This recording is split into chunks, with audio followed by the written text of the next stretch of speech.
Olá pessoas!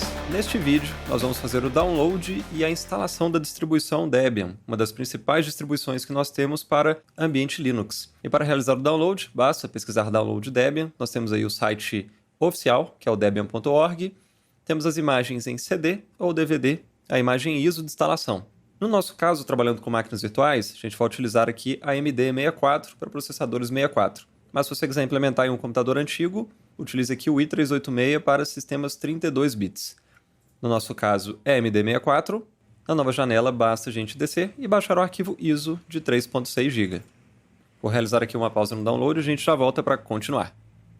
Estamos de volta após o download da imagem ISO e para poder instalar a distribuição, precisamos criar uma nova máquina virtual para poder instalar a partir dessa imagem ISO que a gente fez o download. Para isso, basta clicar ali em New. Se você não estiver visualizando uma tela nesse formato, provavelmente ele vai estar nesse formato aqui. Recomendo você vir para o Expert Mode para a gente ter mais opções de visualização e de configuração. Um detalhe interessante é que quando a gente começa a digitar o nome do sistema, ele já muda aqui para a configuração mais indicada em relação à compatibilidade. Então eu vou digitar Debian aqui, olha lá, ele já mudou ali embaixo para Linux, Debian 64 bits e também para 1 GB de RAM. Inclusive se for modo texto, se eu quisesse utilizar somente modo texto, 512 atenderia. E também teremos as configurações de disco virtual, que a gente precisa criar um HD novo para poder fazer a instalação desse novo sistema. Agora a gente pode prosseguir. Ele pede um local do arquivo. Eu vou utilizar aqui um disco onde eu armazeno as minhas máquinas virtuais. Aqui VM2, Debian. Vou salvar dentro desse diretório e vou colocar Debian 2 aqui, porque eu já tenho uma outra VM com o nome Debian. Bom, 8 GB de RAM é suficiente para a nossa distribuição. Você pode colocar mais se desejar. E um ponto muito importante, aqui nós temos as opções de dinamicamente alocado e tamanho fixo. O ideal é você utilizar dinamicamente alocado para ele ir consumindo o seu disco ao longo do tempo, porque ao utilizar Fixed Size, ele já cria um arquivo com o tamanho que você especificar aqui, no caso 8 GB. No dinamicamente alocado ele vai ampliando à medida que você for utilizando. Então, podemos criar, nossa máquina virtual está criada, podemos clicar aqui e Start, ou apenas 2 cliques, ele também já inicializa. E um detalhe, na hora que a gente começar a rodar essa VM, ele vai pedir para poder selecionar o disco, aonde que está a imagem ISO para a gente inicializar e fazer a instalação de um sistema. Então nós vamos em Downloads, vou adicionar aqui uma imagem, vou selecionar o Debian, clico aqui em Choose, vou escolher essa imagem que está selecionada aqui. Agora eu posso iniciar a minha máquina virtual com esse DVD já no drive de CD-ROM virtual.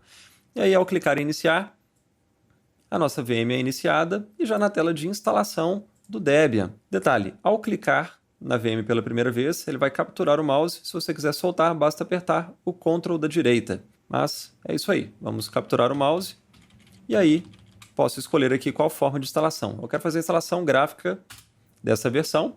E para quem já formatou um sistema, é bem próximo em relação ao que o Windows tem. Aqui, pessoal, olha, vou fazer a instalação, vou escolher em inglês mesmo para continuar. Aqui ele me pergunta qual o local que nós estamos. Estamos em outro, diferente desse. América do Sul, Brasil. E aí, qual bloqueios que desejamos configurar? Chassi de teclado, enfim, podemos deixar o TF8. O mapa de teclado para poder usar, nós temos o Brazilian, que é o ABNT-2. Continuar.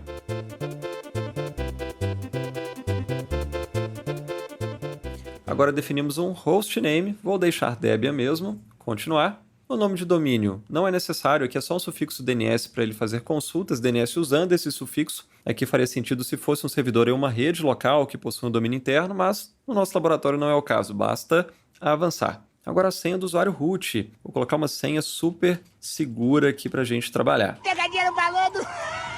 Avançar, podemos criar um novo usuário. Ao invés de utilizar a conta root, podemos usar qualquer nome aqui. Eu vou utilizar aluno, apenas para exemplificar. Qual o nome da conta de usuário? Na anterior eu poderia digitar o nome completo, mas aqui é somente o username que usamos para logar no sistema. E agora a nova senha. Vou colocar aqui também uma senha muito segura. Não façam isso em casa, tá? Na vida real. Agora temos que configurar o relógio. Estou aqui no fuso horário do Distrito Federal. Podemos realizar o particionamento do disco manualmente ou utilizar o modo guiado, utilizando o disco inteiro, utilizando LVM ou utilizando LVM com criptografia. No nosso caso, nós podemos utilizar o disco inteiro e pode deixar no modo guiado. Agora, na vida real, quando você tiver com servidores, ambiente de produção, recomendo utilizar a LVM para a gente ter flexibilidade para redimensionar as partições. Mas não é o nosso caso aqui para o laboratório. Pode utilizar guiado, disco inteiro, para a gente realizar isso mais rápido e para o que interessa. Aqui ele nos pergunta se queremos todos os arquivos em uma única partição ou separar o diretório pessoal. Também não é o caso, não precisa. Pode deixar tudo em uma única partição, que é só um laboratório. Agora nós precisamos deixar aqui selecionado, finalizar o particionamento e gravar as alterações no disco e continuar. Aqui ele pergunta se você realmente deseja fazer isso, né? Essa precaução é pensando em uma máquina que você esteja formatando, tentando fazer dual boot. Esse processo aqui é bem criterioso. Então, aqui é mais uma confirmação para poder realizar as configurações no disco, onde ele criou duas partições, uma para o sistema operacional e a outra para a swap, que é a área de troca. Nós vamos falar mais disso ao longo do curso. Basta confirmar e prosseguir. Agora ele para na parte de gerenciamento de pacotes, perguntando se a gente tem alguma mídia extra para poder usar como repositório de pacotes para fazer a instalação. A gente pode utilizar como repositório o próprio CD ou DVD de instalação da distribuição ou a partir da internet.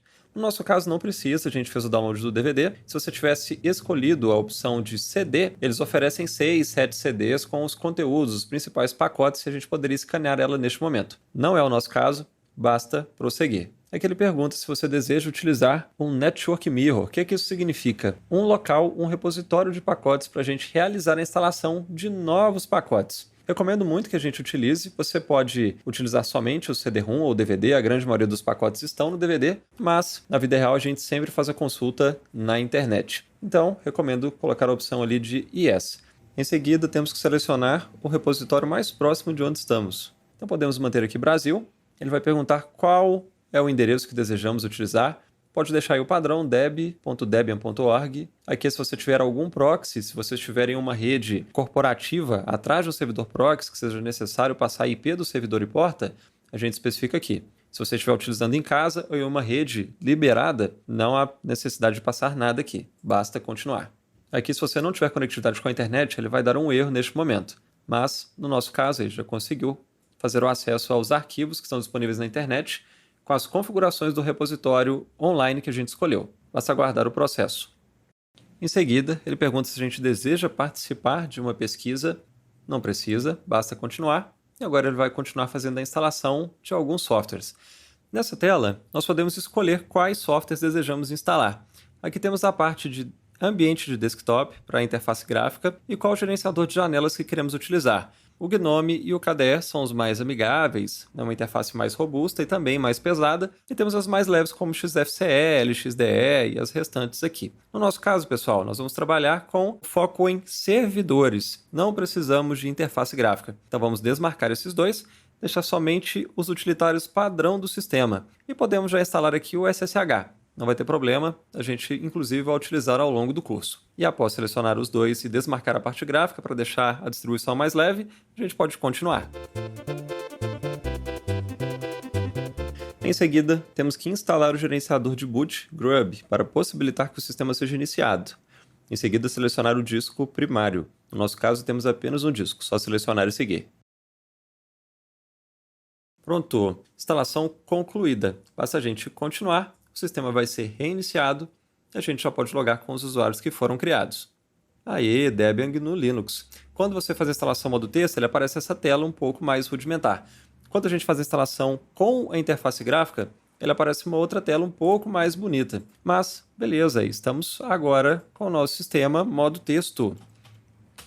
Basta digitar o usuário e a senha que nós configuramos durante a instalação. Pronto, tudo certo. Agora, pessoal, após finalizar a instalação, eu recomendo que vocês desliguem o servidor. Isso pode ser feito pelo comando init0, pelo shutdown, mas vamos lá. Com o init0 para poder desligar, para a gente criar um clone dessa máquina. E o porquê é importante a gente criar um clone?